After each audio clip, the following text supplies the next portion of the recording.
Hello बच्चों, let's read the question first. Blue white colony selection facilitates identification of recombinant, killing of non-recombinant, production of non-recombinant protein और identification of derived DNA segment.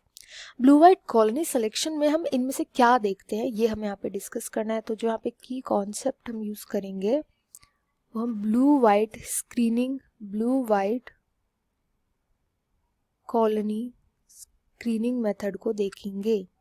Screening method क्या होते हैं? Screening method उन techniques को बोला जाता है जैसे फॉर एग्जांपल मैंने अपना जो फॉरेन डीएनए है वो होस्ट के अंदर तो डाल दिया, बट कौन कौन से ऐसे होस्ट हैं जिनके अंदर मेरा जीन ऑफ इंटरेस्ट पहुंच गया है, क्योंकि जिन जिन के अंदर जीन ऑफ इंटरेस्ट पहुंचा हुआ होगा केवल इन्हीं होस्ट को तो मैं आगे कल्चर करना चाहूँगी. फालतू में मैं उन होस्ट को भी कल्चर कर दूँ जिनमें मेरा जीन ऑफ इंटरेस्ट गया ही नहीं है, तो इसमें तो रिसोर्सेज का भी लॉस होगा. तो केवल उन होस्ट को लेने के लिए जिनके अंदर जीन ऑफ इंटरेस्ट पहुंच चुका है, जा चुका है, इस प्रोसेस को हम बोलते हैं स्क्रीनिंग. जब हम केवल उन होस्ट को सेलेक्ट करते हैं, इनको आगे सेलेक्ट किया जाता है और जिनके अंदर जीन ऑफ इंटरेस्ट होता है, इस प्रोसेस को हम बोलते हैं स्क्रीनिंग. स्क्रीनिंग की ही एक टेक्निक होती है, इसको हम बोलते हैं ब्लू वाइट कॉलोनी.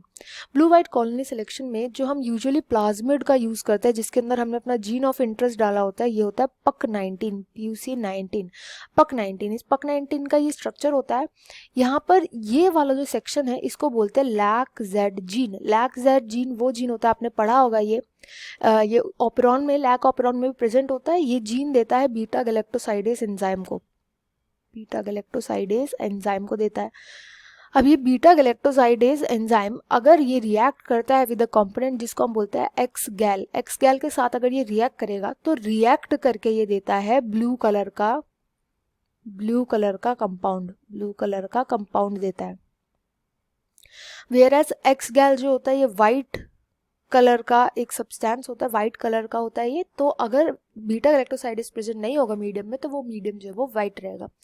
होता क्या है, जब हम यूजुअली इस प्लाज्मिड के अंदर जीन ऑफ इंटरेस्ट अपना इंसर्ट करते हैं तो हम इस LAC-Z जीन के अंदर इंसर्ट कर देते हैं, जिसकी वजह से इसका इंसर्शनल इनएक्टिवेशन हो जाता है, इनएक्टिवेट हो जाता है वाला जीन.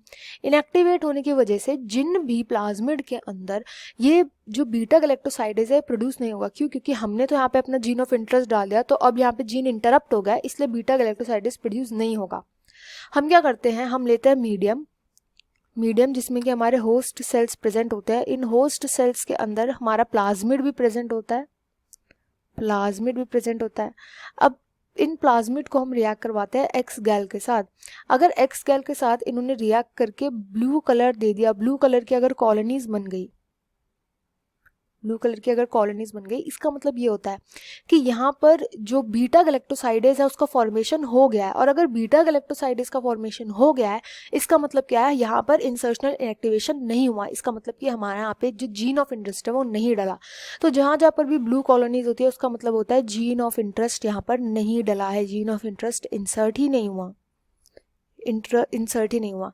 जबकि जहाँ जहाँ पर वाइट कॉलोनीज बनती है, वाइट कॉलोनीज का मतलब होता है कि वहाँ पर बीटा गैलेक्टोसाइडेज नहीं बना, वहाँ पर एंजाइम नहीं बना है. और एंजाइम नहीं बनने का मतलब क्या है, क्योंकि वो वाली साइट जीन ऑफ इंटरेस्ट डलने की वजह से इनएक्टिव हो गई है, इसलिए वहाँ पे एंजाइम नहीं बना है. एक्स गैल ने किसी चीज़ से रिएक्ट ही नहीं किया, इसलिए वहाँ पे वाइट कलर की कॉलोनीज बनी है. यही रीज़न होता है कि हमें जो वाइट कॉलोनीज दिखते हैं हम इन वाइट कॉलोनीज को ही एक्सट्रैक्ट करते हैं, इन्हीं को हम लेते हैं, इन्हीं को आगे कल्चर किया जाता है. तो ब्लू वाइट कॉलोनीज वाले इस मेथड में हम कर क्या रहे हैं, हम रिकॉम्बिनेंट जो रिकम्बाइन हो गए हैं, जिनका भी डीएनए रिकम्बाइन हो गया, हम उनको आइडेंटिफाई करते हैं वाइट कॉलोनीज वालों को. तो 1 यहाँ पर राइट आंसर हो जाएगा. I hope you understood well. Best of luck and thank you.